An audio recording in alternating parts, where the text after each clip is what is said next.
Goodnight, Sweet Pig by Linda Bailey and Jose Massey. To sleep or not to sleep? That is the question. Pig number 1 was trying to sleep, plumping her pillows and counting sheep. But pig number 2 liked to read with a light and eat buttered toast all through the night. Pig number 3 liked to watch TV and paint her trotters and drink iced tea. 4 was a bore who juggled with plums. 5 came to bed with a full set of drums. 6 was a pig who loved to bake. He brought an enormous birthday cake. 7 showed up in a wedding dress and stepped in the cake. Yeeks, what a mess! Pig number 8 was a Spanish dancer. Pig number 9 was a Bengal lancer. 10 was a famous basketball star who brought his whole team in a luxury car. Pigs on the pillows, pigs on the floor, pigs in the closet, pigs at the door. Pigs playing music, pigs playing ball, pigs in a cuddle, pigs in a brawl. The first little pig began to weep. How can a poor pig get some sleep? She asked them all in the sweetest way if they would kindly go away. The other pigs were badly shook, for pigs are nicer than they look. 10 wiped a tear from his famous snout and took his team and tiptoed out. 9 said sorry and offered a ride to pig number 8, and they pranced outside. 7 took out a mop and broom and tidied up the messy room. 6 brought clean sheets for the bed and pillows for the sleepy head.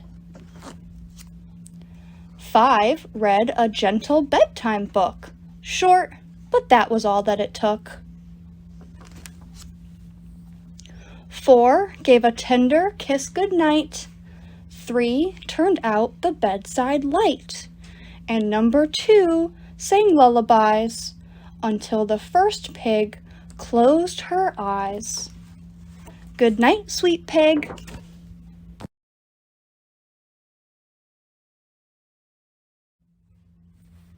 Chez by Chez.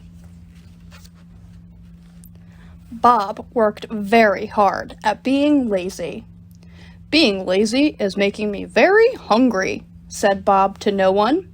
Maybe if I ask nicely, a bird will fly in my mouth and down into my belly. Hey birds, fly in here, please. Thank you. No, but I said please and thank you, said Bob. Lucky grass, I wish I had seeds on me, then I'd have all the birds I want. Wait, that's it! I will open a birdseed restaurant on my nose. Birds will come to eat, but I will eat the birds.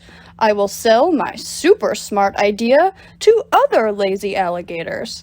I will be rich and famous and great.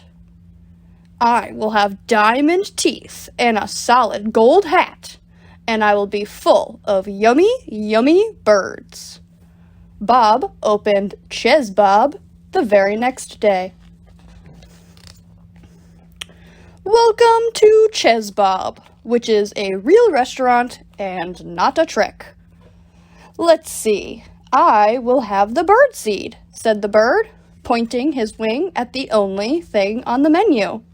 Good choice, said Bob. Bob seasoned his seed with all his favorite spices so his customers would taste extra yummy. "Delicious," said the bird. "I will tell all my friends."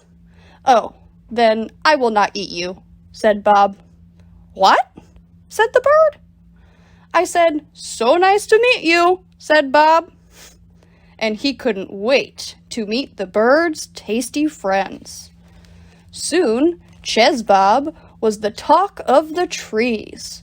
Birds flew in from all over the world to eat on Bob's face. It wasn't long before a little town sprang up around Chez Bob. The birds built a school, a library, a little park, and an extensive public transportation system. "That's weird, since birds can fly," thought Bob. As a small business owner, Bob wanted to be part of the community. He coached the basketball team. "It's rewarding being a positive role model for the birds I'm going to eat," thought Bob. Since he was new in town, Bob joined a book club to meet some like-minded birds. He hit it off with everyone except the orange bird, who never let anyone else talk. "How rude," thought Bob. "I'm totally eating him first." Bob treated his best customers to a sunset dinner cruise to thank them for their patronage. "If it weren't for these birds I'm going to eat, I'd be out of business," thought Bob. That night, the birds stayed up way past their bedtime, chirping about the fun they had with Bob all day. "They look so cozy and warm together," thought Bob. "Maybe the birds I'm going to eat will invite me for a sleepover sometime." Bob imagined a sad, lonely song in his head as he tried to fall asleep all by himself. "Maybe I should get a cat to snuggle with, or snack on," he thought. The next morning, Bob was excited to see the birds. "Hey guys, I went for a walk this morning and picked up some pretty flowers for your nests. Oh, and guess what? I think I saw a turtle. Cool, right?" But before they got to hear more about the cool turtle, the sky turned dark and... Crack! "Oh my goodness, a storm!" shouted Bob. "Quick, everyone fly into my mouth for safety." The startled little birds swarmed into Bob's gaping jaws to escape the storm. "Now is my chance to eat the birds," thought Bob. "I cannot wait to see the looks on their beaks when they check out my diamond teeth and solid gold hat. They will be jealous and amazed." But the little birds would not see Bob's hat or teeth. All the little birds would be inside Bob's belly. Bob looked around at the quiet, empty town. A solid gold hat seemed kind of silly now. Diamond teeth didn't seem so cool anymore. Bob could hear the birds in his mouth laughing and playing and cleaning his teeth. Bob knew what he had to do. "Yay! Bob saved us!" cheered the birds that Bob probably was not going to eat. "I don't think hero is too strong a word, do you?" asked Bob. "And a hero deserves a super secret hero surprise," said a bird who was very excited. "Follow us." "We've been working on a Bob-sized nest, especially for you," said a bird who was good at keeping secrets. "Now we can be together always," said a bird with a big heart. "Oh my gosh, you are all so sweet. And I should know since I just spit you out," said Bob to the birds. He was absolutely, without a doubt, definitely not going to eat.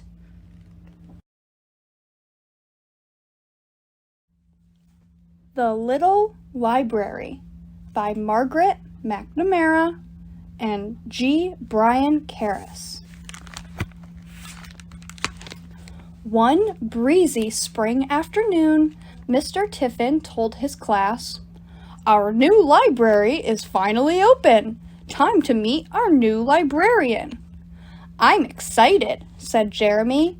"Me too," said Charlie and Alex together. "Me three," said Molly. "I could stay here and sharpen pencils," said Jake. Jake was a slow and careful reader. Sometimes he read the same page more than once, so he could figure everything out. When it came to library day, Jake felt left behind. The new library smelled like fresh paint and wood. "Welcome, everybody," said a friendly-looking person. "I'm Beck Good.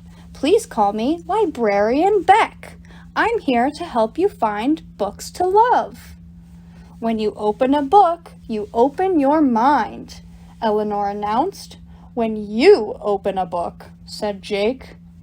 "Why don't you explore the library for a while?" said Librarian Beck. "That will help me get to know you." Kimmy headed to the science section. Alex and Charlie hunted for a story they could read together. Tara found the art books and looked for paintings by women. Jake wandered over to a corner shelf. He studied the bookcase to see how the pieces fit together. He ran his fingers along the grooves of the wood.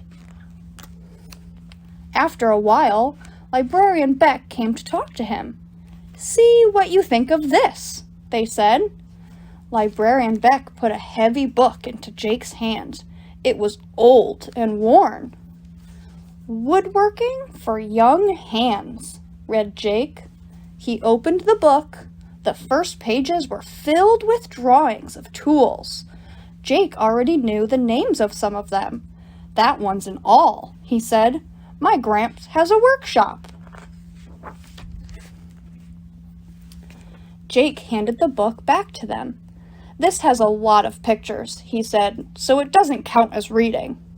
"Says who?" said Librarian Beck. "A lot of people," said Jake. "Not me," said Librarian Beck, and Jake checked the book out. He let it sit for a while when he got home. He had other things to do. After a few days, he read the instructions for the first project, and the second. They didn't make a lot of sense to him. The next library day, Jake's book was due back. Slowly, he handed it over. The instructions were pretty hard. "But it looks like you took some good notes," said Librarian Beck. "Want to keep it another week?" "Sure," said Jake. Jake spent the next week reading more of the book, still slowly. The more he read, the more curious he became about things made of wood. He looked at the way the three legs of a stool supported the seat. He noticed that some tables had sharp corners, and some were round. He wondered how to bend wood to make the back of a chair. The next 3 library days, Jake renewed Woodworking for Young Hands. Librarian Beck found other books they thought Jake would like, and Jake checked those out too. On a warm, sunny morning, Librarian Beck had an announcement to make. "All library books need to be returned before the end of school," they said. "That way, the library will be organized and ready when you come back next year." "Wait," said Jake, "the library is closed all summer?" "Of course it is," said Robert. Jake looked down at Woodworking for Young Hands. He hadn't realized he'd have to give it back so soon. That night, Jake had an idea. He turned to a page he had marked in the book. Then he looked around his house. He found a yardstick, a screwdriver, and some 3-inch screws. Then he called Gramps. Over the next 2 weekends, Jake spent a lot of time in Gramps' workshop. Jake measured and marked plywood. Gramps cut along the lines Jake made. Gramps drilled holes. Jake screwed in screws. Jake attached hinges, affixed plexiglass, and painted. Gramps and Jake didn't talk a lot while they worked. They didn't need to. At last, they were done. On the last library day of the year, Jake brought something very big and very heavy into Mr. Tiffin's classroom. It was covered with a large cloth. "It's for Librarian Beck," he said. Everyone in the class tried to guess what Jake had made. "Looks like a giant bird cage," said Charlie. "It's better than a bird cage," said Jake. "A dollhouse?" asked Alex. "Nope." Tara and Jeremy helped carry Jake's surprise into the library. Jake pulled off the cloth. "It's a little library," said Jake. "You built that?" asked Jeremy. "With help from Woodworking for Young Hands," said Jake, "and my Gramps." "What's a little library?" asked Kimmy. "A little library is a place to share books," said Mr. Tiffin. "People take a book out and bring it back, or they replace it with another book," said Librarian Beck, "all for free. So while our big library is closed, this little library can stay open," said Jake. On the very last day of school, after the class had scrubbed the desks and taken out the trash and written in the memory book, Mr. Tiffin led them outside. There was Librarian Beck with the school custodian. They were standing next to the little library. "I filled it with books," said Librarian Beck. "Want to take one out, Jake?" they asked. "That's okay," said Jake. "I'm going to wait till I can check out Woodworking for Young Hands again next year." All that summer, Jake's little library stayed busy. People put all kinds of books in and took all kinds of books out. One hot day in July, a package arrived for Jake. He tore open the brown paper. Inside was Woodworking for Young Hands.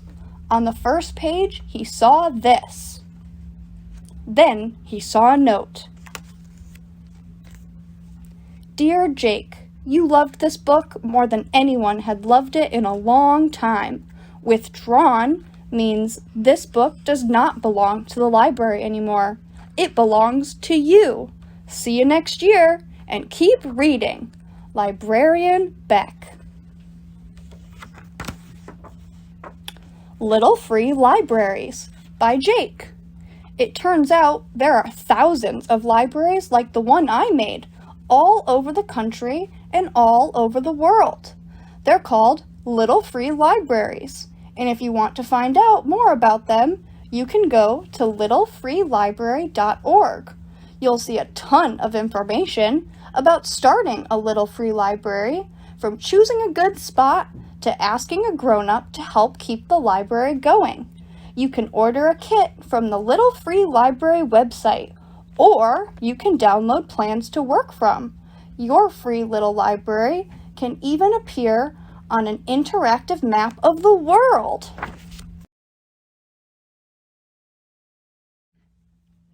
Someone Builds the Dream by Lisa Wheeler and Lauren Long.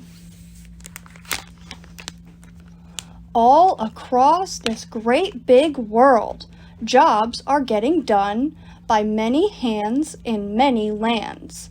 It takes much more than one. An architect creates a space. She'll draw, redraw, measure, and trace. a woodsy, warm, and peaceful place.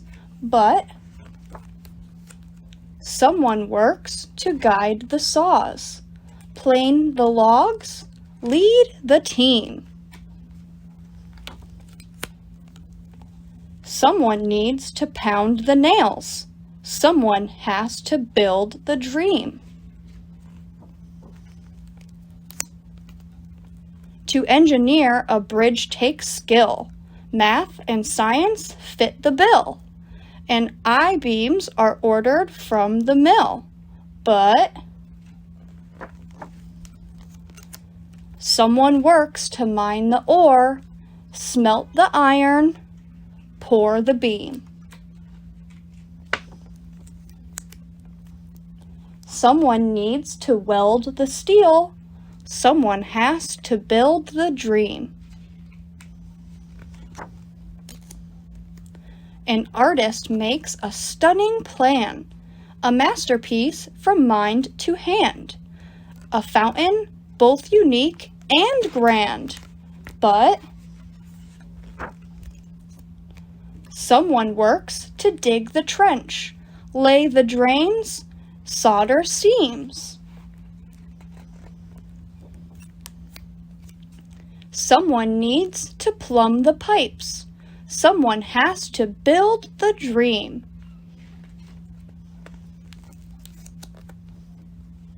A scientist earns a degree in physics and ecology. He aims toward cleaner energy, but someone works to tighten bolts, steer the crane, drive machines. Someone needs to raise the tower. Someone has to build the dream.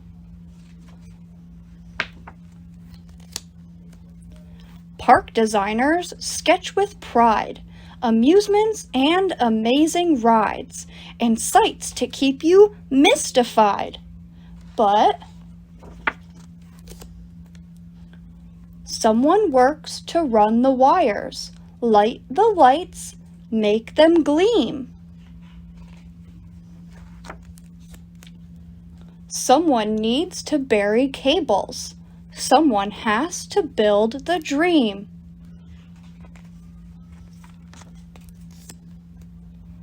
An author thought up something new. The illustrator planned and drew to make this book for kids like you. But someone worked to set the text, run the press, load the reams. Someone had to make this book. Someone had to build this dream. All across this great big world, there's lots of work to do. It takes a team to build a dream, a skilled, hard-working crew. So when you see a bicycle, a playground, house, or shoe, remember that all the someones who helped make a dream come true.